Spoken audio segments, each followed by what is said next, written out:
Okay. Okay. Yeah. Thank you so much. Thank you. Parents, you have any other questions to Chaitali ma'am? Okay. So we Sounds good. yeah. So we have like now we have Rahul sir with us. So let us understand I have certain questions for you, Rahul sir. Okay. So what is the right age to initiate the career counseling? Okay, so yes, so this is a question that comes from a lot of parents. Usually 13 years or halfway through grade 8 is when we say you initiate career counseling. This is the time when you are also faced with subject selection for your grade 9 onwards. And this is also a time where the child is more or less prepared in terms of the aptitude, interest, personality, skill sets to a very large extent, value systems, and the strengths and weaknesses can be very easily assessed of a child. So whenever you look at career counseling as a tool or a test that helps you arrive at the best career options for your child, do note that there are various parameters that are taken into consideration. It's usually a multiple choice question format. The test is of around 2 hours. The child sits at a place, takes the test, marking the answers, and based on the answers and permutations, combinations of aptitude, interest, personality, skills, abilities, strengths, weaknesses, career options are identified and suggested to the child. Of course, it's a huge exploration process. It's not a transaction. It's not like you've come, you've done a test. The test report says this. It's parroted out and given to the parent. No, that is at least I think career counseling is something that is more a journey rather than just a one-stop, one event, one transaction, and one exchange between the parent and the counselor.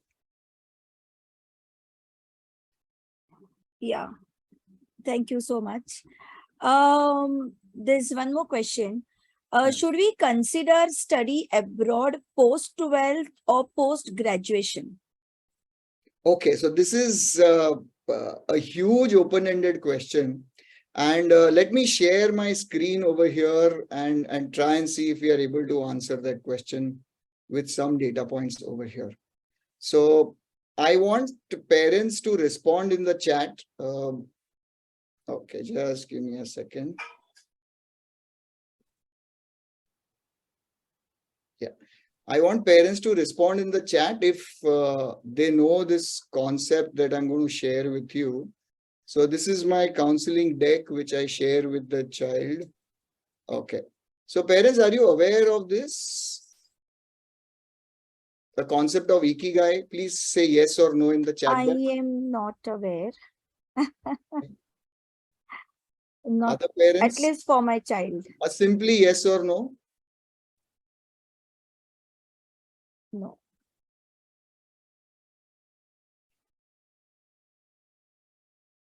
Sheetal, I have a few parents responded. Can you help me? Yes. And yes. There are a lot of no. There are few yes. Okay. One yes and lot of no. Okay. Okay. Okay, cool. So I'll just take a couple of minutes or a few minutes to explain what is Ikigai. So there's this beautiful book called Ikigai. If you can, please buy it and read it. Even for people in the 30s, 40s, and 50s, it really helps them understand what is it that they really are born for, or what is the purpose in life. So the maximum number of centenarians, people who live for more than 100 years, are in Japan. And Western researchers wanted to find out what is the reason, what is the secret sauce of these people living so long. Is it the food that they eat? Is it the water that they drink? Is it the air that they breathe? Is it the rituals and the religion? What is the secret sauce really?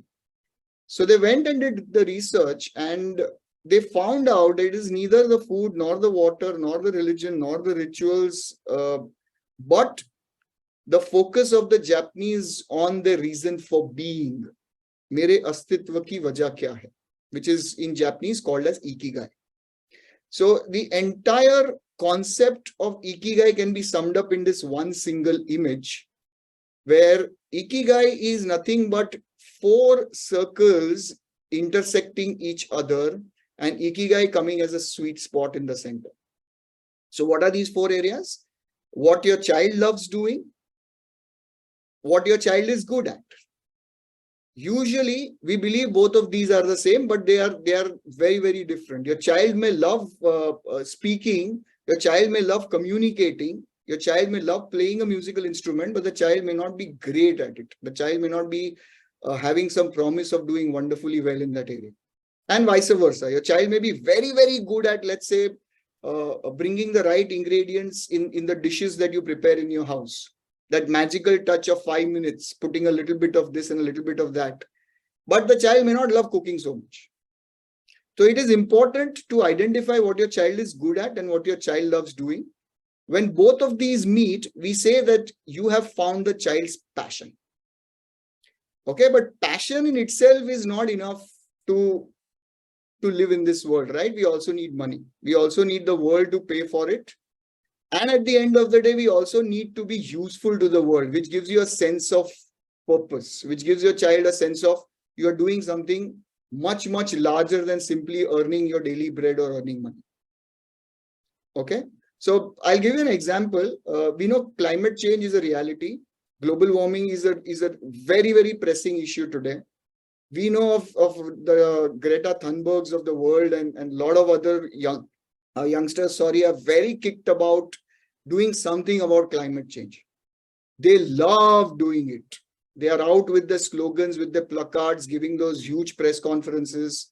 We know the world needs climate change corrections and all the things that need to be done at an absolute grassroots and a policy level. But are they really good at that? Are they able to make governments sit up, take notice, and take real decisions which are very, very painful in the short run, but very good in the long term? Yes, we are talking of electric cars. Yes, we are talking of reducing carbon footprint, but these are incremental changes. I don't know if you read the report in newspapers yesterday, slightly scary. It was expected that we are going to reach 1.5 degrees centigrade global warming target by 2050. Now the date has been advanced back to 2030, which is another 6, 7 years, 8 years from now. Okay, so there are real issues which are happening. The point in terms of career choices are, it's not enough that the kid loves doing something or your child does what the world needs. The child also needs to be very good at it, and the child needs to earn the bread, butter, a little bit of cheese, a little bit of jam also, because they want to have all the good things in life. Okay, so it is really, really important to understand what your child loves doing, what your child is good at, what the world needs, and what your child can be paid for, your student, your son, your daughter can be paid for. It is then when all 4 combine is when, even if they have to work for 16-hour days, they will do it very happily. You ask them to work for 6 days in a week or 7 days in a week for months together, they will do it very happily. Okay, so the idea is to find the passion, to find the mission, which will help to find the profession and vocation all together. And in a nutshell, this is exactly what the entire process of career counseling is. Okay, so mind you, as I said, career counseling is not an event, it's a process. So whenever anybody comes to me for career counseling, I take them through these 5-stage process, where there is a half-an-hour call between the student, student, parent, and me, and I take down all the information, academics, interests, hobbies, parents' aspirations, any limitations that parents have, only Mumbai, Maharashtra, India, only US, UK. Some Jains say that hotel management is okay, but my child will not go and make non-veg food. Understandable. So all these are concerns, issues which are taken in the first interaction. The step 2 or stage 2 is when the child takes a 2-hour career test, which is a test which, as I said earlier, it's a radio button, multiple choice questions, just click, click, click. There's no preparation required for the test, but the test needs to be taken seriously. Then the test generates a detailed report. The test has been taken by 6 crore students till date, the test which I am taking, and with the Cronbach alpha of 79%. So it's a statistically validated test. Then we evaluate various career clusters and options for the child. Based on the career clusters and options, various pathways, what are the action plan to achieve the pathways so that the student goes and achieves the Ikigai. It will not happen in 6 months, it will not happen in 1 year, but there has to be a plan over a period of 4 years, 6 years, 8 years to reach what we call as Ikigai.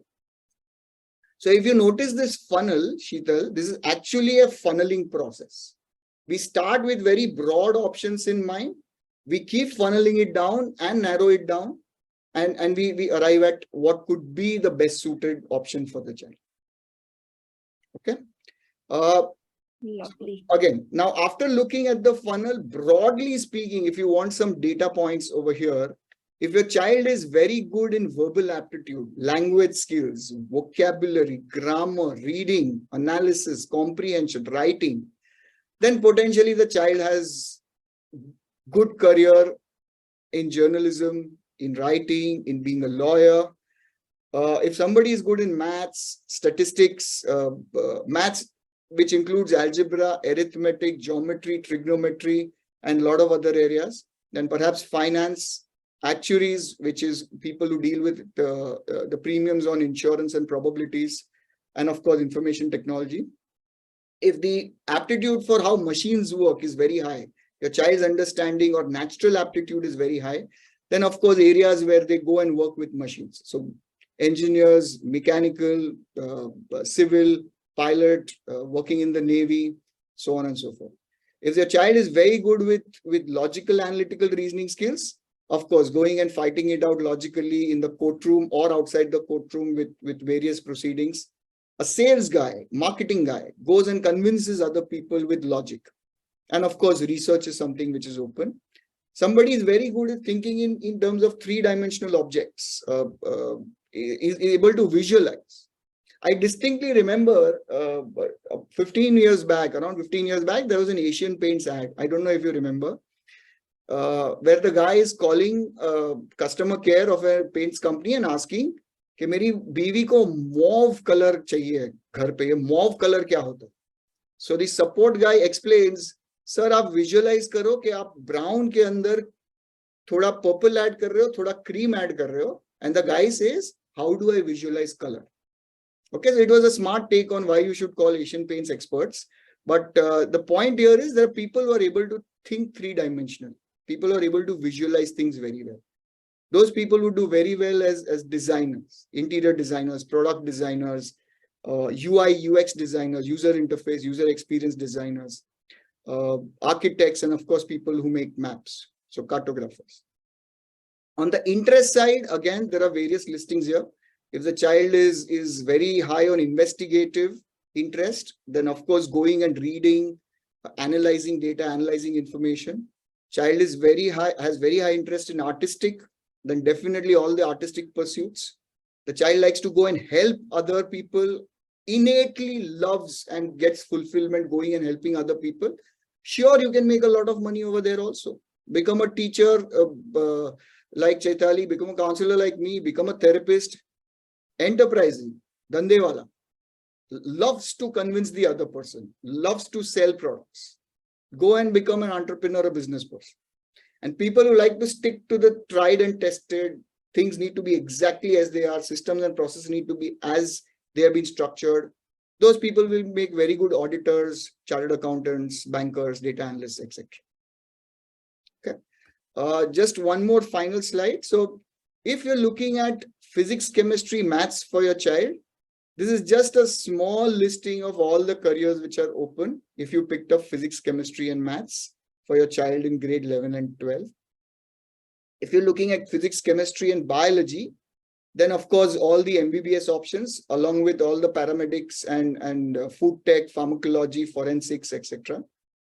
If you don't take sciences in your 11th and 12th, but you only take maths, let's say you go with the humanities stream, or you go with the commerce stream, which is business studies and commerce, or you take combinations but you have kept maths intact, then a lot of options in data analytics, economics, statistics, programming, planning, which is a part of architecture.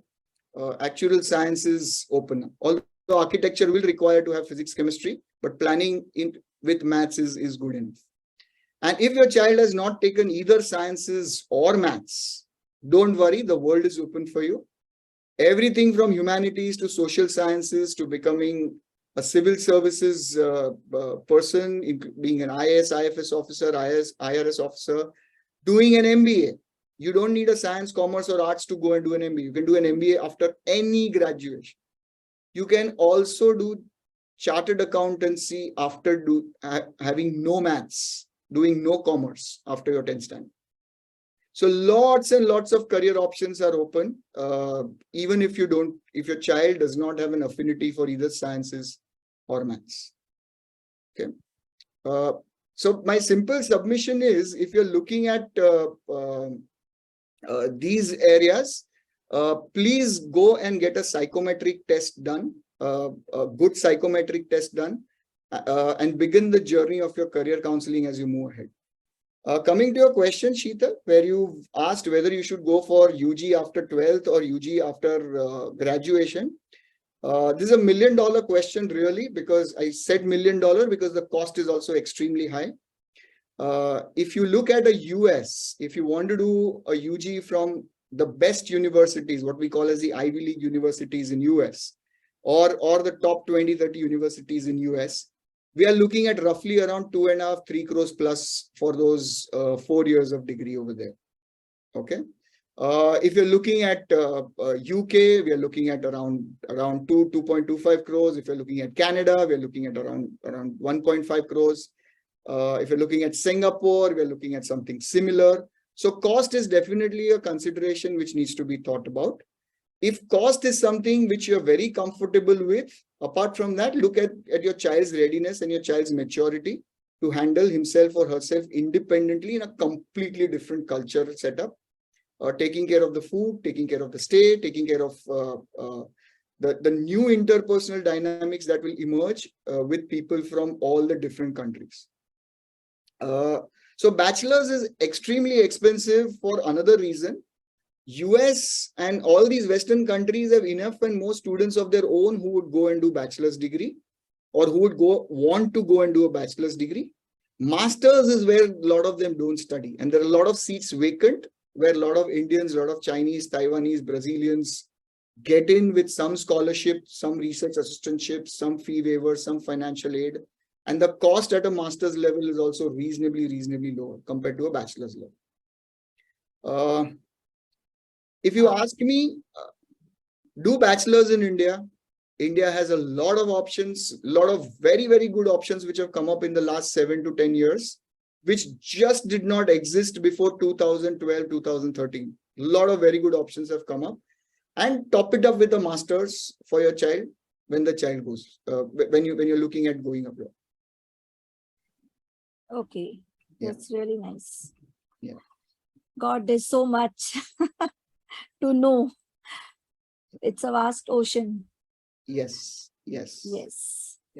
So, okay. Considering going abroad, you know, like people, it's an extended question. People again feel, which countries should we consider for sending our child? So you have mentioned the cost factor. But apart from that, what other factors are there to consider which countries you should look for? Is it the choices of the subject or the field that should guide us? Something like that? Sure. So one of the parents asked a question early on of for the child who's in grade 8 or 9 for chemistry, IGCSE, right? And very, very high interest in research. Let's accept it that the US universities and to a large extent some universities in Europe are far, far, far ahead than what India can or will achieve even in the next 50 years. I mean, I'm a devout nationalist. I believe in India. I believe the future is in India. Yes, everything is good. But let's be very, very candid and honest and open about the fact that the kind of resources, the kind of funds, the kind of focus that those universities have, we will always be catching up over here. Okay, you just have to look at the QS World ranking of various universities or any international FT rankings, economist rankings, and you'll get to know what we are discussing. How many Indian universities appear? The rankings are improving surely year on year, but still they are far, far ahead. So in terms of countries, typically choose an English-speaking country. So I'll tell you the reasons why. So we are looking at a US, UK as option 1, option 2, Canada perhaps option 3. Great option 2 if you were looking at immigration. As of today, Canada is arms wide open for anyone and everybody to come into the country. Canada's population is just a little more than the population of Mumbai metropolitan region. And Canada's landmass is more than the landmass of India.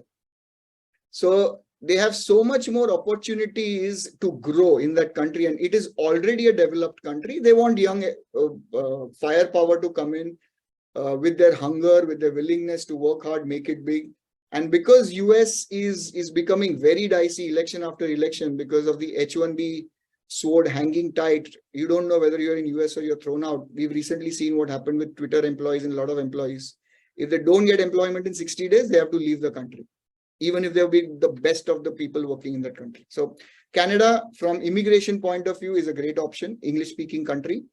Australia, New Zealand are also options, but in terms of opportunities, in terms of university rankings, Australia, New Zealand are not as great as, let's say, US or a UK or a few universities in Canada.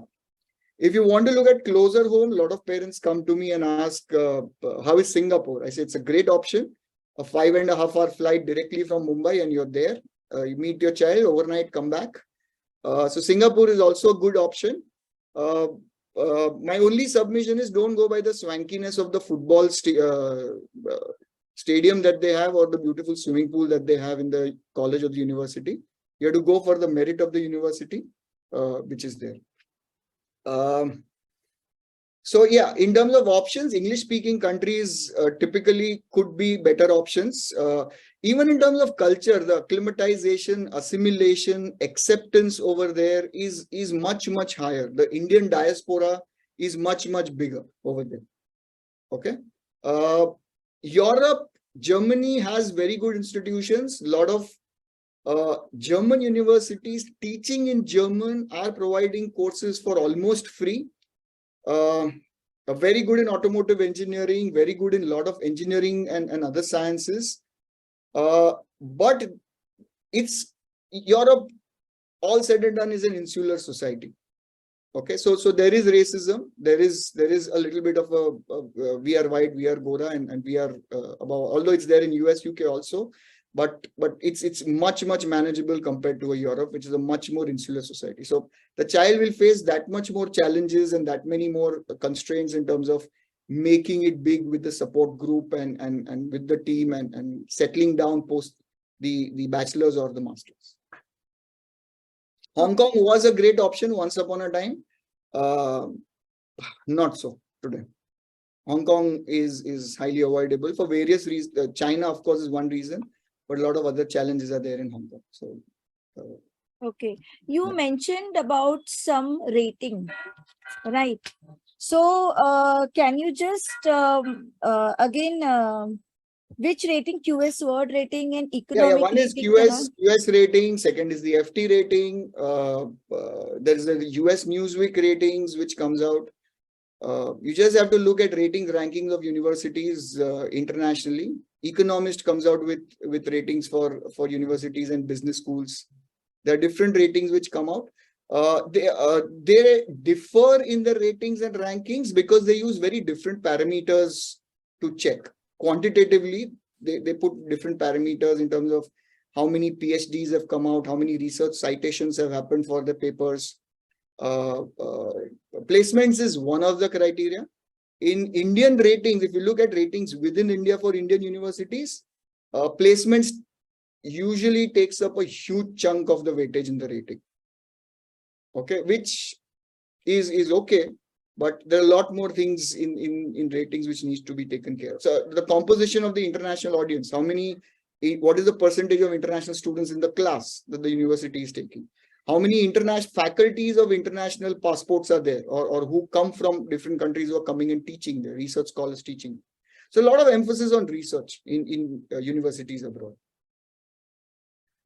Okay. We have couple of questions. Sure. I just read out to you. So can Uh, you throw some light on scholarship system?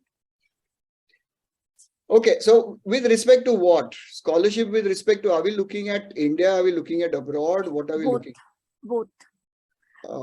Okay, let me Just just, little, I mean to say, we don't need to go in deep, but a little bit yeah, guidance, because I'm sure uh, parents would be seeking for that. yeah, sure. Sure. So there are various scholarships that you could look at. Some scholarships are advertised in the national dailies. A lot of Indian industrialists have set up their scholarships. Chevening, Aditya Birla scholarships, Tata has the scholarships.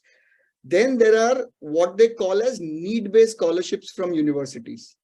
So based on the incomes of annual incomes of the household that you come from, you provide the proofs of income. They see that you are a very, very promising student. The university likes your profile. They want you to come in, but the costs they understand are very prohibitive for a developing country like India. Then they give you what are called as a need-based scholarships, which are there in a lot of private universities in India as well. Apart from need-based scholarships, there are a lot of merit-based scholarships also. So merit-based scholarships are completely based on what you bring to the table. So you might be a state topper, a national topper in your 10th, 11th, and 12th. You might have played brilliantly in some athletics. Who knows? Basketball, football, soccer. You played at the league level. Your child is a chess player. Your child has won some competitions. There is advanced placements. Has the child done APs in the school years? So a lot of areas are there which are merit-based scholarships where they simply love your profile.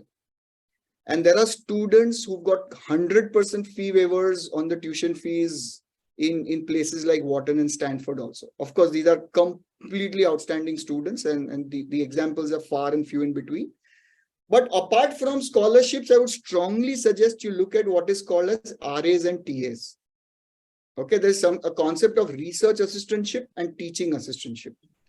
So if you are a student who's going at a bachelor's level, and your professor is somebody who is doing a lot of industry projects outside of the teaching assignments that they have as a full-time university professor, they perennially are in need of good students who help them out in some or the other data gathering, data collection, who help them out in marking the papers of a junior year. So let's say your child has gone in first year of graduation. Chances of getting a teaching assistantship, research assistantship, very low. Second year of UG, you've developed certain rapport with the professor knows your potential, the professor feels comfortable giving out some of the load and the work to students, and this is pretty normal in US universities, which they do that. And you're paid handsomely for that in terms of INR terms over there. So look out for RAs and TAs before you are going to the university. Even if you don't get before going, don't get disheartened. You will make your way once you go there. You need to be a little more inventive, a little more resourceful, which usually Indians are. Yeah, I would second that with sir. My son has done his MS in Purdue University, and there this RA and TA was that really helped him, with his extra this thing, and that really got him, like there were only two people who were selected from the campus. So one of them was he was fortunate to be one of them. Plus, is to come first. So having an excellent academic background and having that TA and RA in that university helped him to get one of the best companies over there. So yes, I was not aware of this. Okay, बच्चे नहीं सकते. So now when you're talking, I am recollecting. Yes, something like this is there. Right. See, US, we need to understand, is the bedrock of research and growth for the world. No matter how much we talk of the recession in US and everything, US will continue to be the bedrock of innovation simply because they attract the best talent from the world. Simply because of that. And they attract the best talent from the world because they give all the support and opportunities. When they see there is some good promise, we'll give him all the reasons or her all the reasons to stay back in the country and be an asset to the country. The entire system is geared towards that. Yes, Very sorry. true. Please, Yes. please go ahead. Sorry. There's one more, like there are few questions more. How important is it to start making profile? And when do we start? And how can we make a profile strong? Little few tips. Okay, so see, this profile building is something that has caught the fancy of all the parents today. It is the in thing to discuss, and with all due respect, I'm saying this. My child is also in IGCSE grade 9. He goes to Vibgyor High Airoli, and two parents from his class also came to me and asked me, okay, what should we do for profile building? My first question usually is, how is the focus on academics happening for your child? Okay, so please understand the weightage of profile in your overall application pool. Okay, if we are looking at US, and profile building is important from the point of view of private universities in India, or we are looking at going abroad. If you're looking at US, your 10th, 11th scores, because by the time 11th is done, you're just about entering 12th. You've made your application by October, November of the 12th standard. So 12th scores have still not gone to the university. Your 9th, 10th and 11th scores and your ACT and SAT scores, both of these combined, will have anywhere from 60 to 65% weightage in your application. I'm talking of US. Okay. Then you will need your statement of purpose, which will have another 10% weightage. Letters of recommendation coming from your principal, coming from whoever you are taking letters of 2 or 3 letters of recommendation for your child, will have another 10 to 15% weightage. So around 80 to 85% weightage is done with your academics, SAT, LORs, and SOPs, which is statement of purpose. Profile building for great or very good US universities is roughly 15% to max 20%. So we will discuss profile building only when we have ensured that the academics has been taken care of and SAT, ACT scores have been aced and we've done really well on them. Are we looking at a 1450, 1500 plus on an SAT? Are we looking at a 31, 32 plus on an ACT?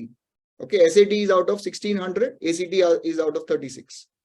So are we really looking to ace these areas for the child? And the core academics, whatever the curriculum, the child might be in IGCSE, AAS levels, IBDPs, ISC, CBSE or state board. Is your child in the top 2 or 3 in the school? If we are looking at the best universities in US. Even if your child is number 5 or number 6 with great phenomenal profile, sorry, the child is not going to be selected into the university. If you're looking at the top universities, I'm always putting that if over here. If you're looking at a lower ranked universities, no worries. Then we look at a lot of other things.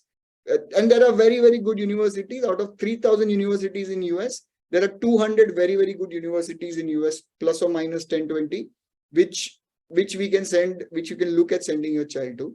In which case, profile building starts becoming a little more important.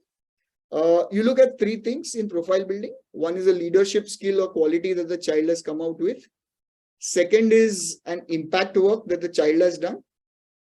The word impact actually means social work. Social work at an absolute ground level and at a sustainable level.